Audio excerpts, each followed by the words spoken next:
قصور صاحب، آپ نے بڑا ایک امپورٹنٹ معاملہ کیا کہ پاکستان پر اعتماد جو ہے وہ ایران کو ہے. پاکستان حالانکہ امریکہ کے ساتھ الائی بھی، لیکن یہاں پر ایک چیز جو ہے ایران کا امریکہ پر، امریکہ کا ایران پر اعتماد یقینی طور پر نہیں ہے. تو ایسے معاملات میں جب یہ ثالثی کے معاملہ ہوتا ہے یا مذاکرات یا جنگ بندی میں، تو یہاں گارنٹر جو ہیں وہ بڑا امپورٹنٹ رول ہوتا ہے. رشیا اور چائنا کے ایران کے ساتھ بہت اچھے تعلقات ہیں، وہ بھی کسی طرح سے ہم کہہ سکتے ہیں کہ الائی کے طور پر ہیں. اور اس سارے عمل میں بھی آپ سمجھتے ہیں ابھی تو ابتدا ہوگی مذاکرات کی، اگلی سٹیج، اس سے اگلی سٹیج، تو یہ گارنٹر کے عمل ایسے مذاکرات میں ایسی چیزوں میں ہونا ہوگا آگے؟ دیکھیے، یہ آپ ابھی ابتدا کی بات ہے. جی سب سے بڑا پاکستان کو کریڈٹ یہ جاتا ہے کہ جو ایک دوسرے کے خون کے پیاسے تھے وہ بالکل کمی نہیں چھوڑی تھی امریکہ نے. کیا کر سکتا تھا؟ اللہ معاف کرے، سوائے اس چیز کے جو اپنے منہ سے میں نام بھی نہیں اس چیز کا لینا چاہتا. ہر چیز تو کرتی تھی. جی جی اور کیا امریکہ کرتا؟ ایران نے جو اس بہادری سے مقابلہ کیا ہے وہ سب کو نظر آ رہا تھا، اور ایران نے جو نقصان اٹھایا ہے تو یہ بات کلیئر ہو گئی تھی کہ capacity to bear pain Iran کی بہت زیادہ ہے compare to United States. United States ہمیشہ جلدی میں ہوتا ہے، capacity to bear pain Iran کی زیادہ ہے. اور ایران اگر ٹیبل پہ آیا ہے تو اس لیے آیا ہے کہ پریزیڈنٹ ٹرمپ نے بہت خواہش کا اظہار کیا تھا، اور پاکستان بھی اسی لیے آیا، نہیں تو پاکستان کبھی بھی نہ آتا. تو جو پہلی کامیابی ہے کہ دونوں کو اگر نظر آیا وہ پاکستان نظر آیا. آپ آگے کی بات مجھ سے پوچھ رہے ہیں. دیکھیے، اگر آگے بات بڑھے گی انشاءاللہ بڑھے گی، میری خواہش بھی ہے، دعا بھی ہے، جی کیونکہ ساری دنیا کا امن ایٹ سٹیک ہے. ہزاروں لاکھوں جانوں کا معاملہ ہے، تو جنگ کی نظر ہو چکی اور ہو جائیں گی. پھر جو دنیا کی معیشت ہے جس میں غریب لوگ اور غربت کا شکار ہو جائیں گے، اور وہ خاص طور پہ ایشیا کے ممالک، پاکستان، انڈیا، بنگلہ دیش اور ایون چائنا، کوریا اور جاپان جو غریب ملک نہیں ہیں، ان کی معیشت پہ بھی نیگیٹو اثر پڑے گا. تو یہ پاکستان کے لیے بہت فخر کی بات ہے کہ ایسے اہم معاملے میں ہمیں مناسب سمجھا گیا کہ ہم ان دو ملکوں کو ایک ٹیبل پہ بٹھائیں. یہ پہلا مرحلہ ہے. جی ہاں اب دیکھنا یہ ہے کہ اس کے بعد کیا ایک فریم ورک بنتا ہے، جو میری دعا ہے کہ بنے.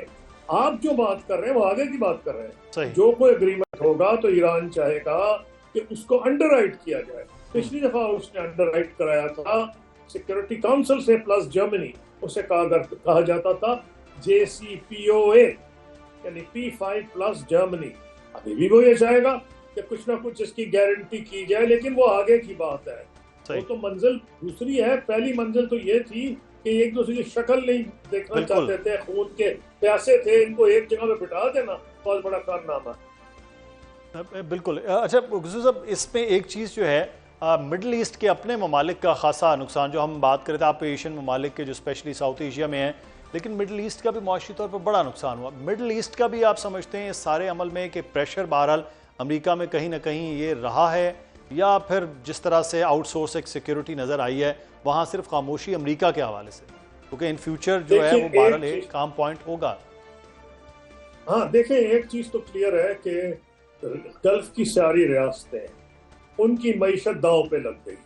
فرق صرف یہ ہے، میں نام نہیں لینا چاہتا ملکوں کا ایز فارمر فارن منسٹر، لیکن یہ بات عام ہے. They are not on the same page. جو گلف کی ریاستیں ہیں، کئی لوگوں کو بہت زیادہ ایران پہ غیر اعتمادی ہے. وہ سمجھتے ہیں کہ ایران بہت بڑی تھریٹ ہے، جس کی وجہ سے اسرائیل نے پورا فائدہ اٹھایا. لیکن میں یہ سمجھ رہا ہوں زیادہ تر لوگ یہ سمجھ چکے ہیں کہ اس خطے کے لیے اسرائیل بہت بڑا خطرہ ہے. ایران تو کبھی اتنا بڑا خطرہ ہو نہیں سکتا، لیکن یہ بالکل مجھے ماننا پڑے گا کہ اس پہ دو رائے ہیں. اور جو ملک اس وقت خوش نہیں ہیں جو یہ سیز فائر ہوئی ہے، اسرائیل تو بالکل ہی خوش نہیں. کچھ ایسے ملک ہیں ہمارے برادر مسلمان ملک جو یہ سمجھتے ہیں کہ ایران نے ان پہ حملے کیے. میں سمجھتا ہوں غلط حملے کیے، لیکن ایران کہے گا ہم تو وار آف سروائیول لڑ رہے تھے. ان ملکوں پہ حملے ہوئے ہیں. وہ اس وقت یہ نہیں چاہیں گے کہ ایسی ٹرمز ہو جائیں جس میں ان کو مستقبل میں خطرہ ہو. تو اس کا جواب کیا ہے؟ اس کا جواب یہ ہے کہ ایک ایسا security architecture golf cooperation council کو چاہیے کہ وہ ڈیوائس کریں بل کے جس میں ان کی اپنی سیکورٹی بھی پروٹیکٹ ہو اور ایران سے ان کا خطرہ ختم ہو جائے. ایران کی ان کا جو کلیش آف انٹرسٹ ہے، دیکھیں ایران گیس کا بھی اور آئل کا بھی پروڈیوسر ہے، وہ بھی ہیں. ایران پہ بہت سی سینکشنز لگی رہی ہیں. اگر ان کا آپس میں غیر اعتمادی ختم ہو جائے تو اسرائیل کا جو سپوائلرز کا ایک رول ہے وہ ختم ہو جائے گا. ابھی نہیں کہا جا سکتا، اس لیے یہ جو نیگوشیشنز ہیں کافی کٹھن ہوگی. ہمارے مسلمان ممالک بھی ایک پیج پہ نہیں ہیں، لیکن زیادہ تر نام تو میں نہیں لیتا، ان کی یہی خواہش ہے جو پاکستان اس وقت کر رہا ہے، کیونکہ اور راستہ کوئی نہیں. اور وہ ملک بھی جو اسرائیل سے خوش نہیں، وہ پاکستان سے نہیں ناراض، ان کو امریکہ پہ غصہ آ رہا ہے کہ ہمیں پھنسا دیا، ہم سے پوچھا بھی نہیں، اور اب ہمارے بغیر پوچھے سیز فائر کرنے چلا گیا. انہیں پاکستان پہ غصہ نہیں ہے، انہیں امریکہ پہ غصہ. بالکل. یہ بہرحال اگلے آنے والے دنوں میں امپورٹنٹ معاملات ہوں گے، لیکن جو آپ بات کر رہے تھے، آپ کو امید بھی ہے، دعا بھی ہے، پاکستانی قوم بھی یہ دعا اور امید کر رہی ہے کہ یہ ٹاکس اس لیے بھی کامیاب ہوں کیونکہ پوری دنیا کی انسانیت کے لیے یہ اس وقت بہت بہتر ہوگا. بہت شکریہ.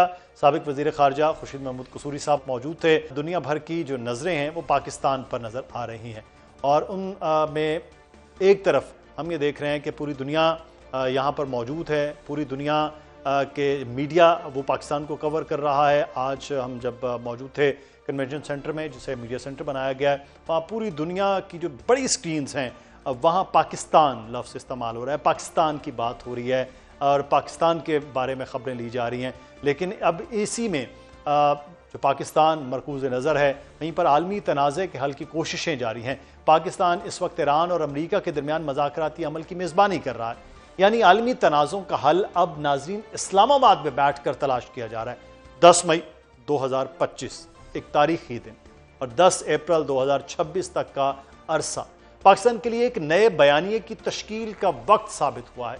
اس عرصے کے دوران ناظرین ہمسایہ ملک بھارت کا پاکستان کو عالمی تنہائی میں دھکیلنے کا خواب بری طرح چکنا چور ہوا. مئی 2025 میں بھارت کو دندان شکن شکست دینے کے بعد پاکستان کی عالمی حیثیت میں جو تبدیلی آئی وہ غیر معمولی ہے.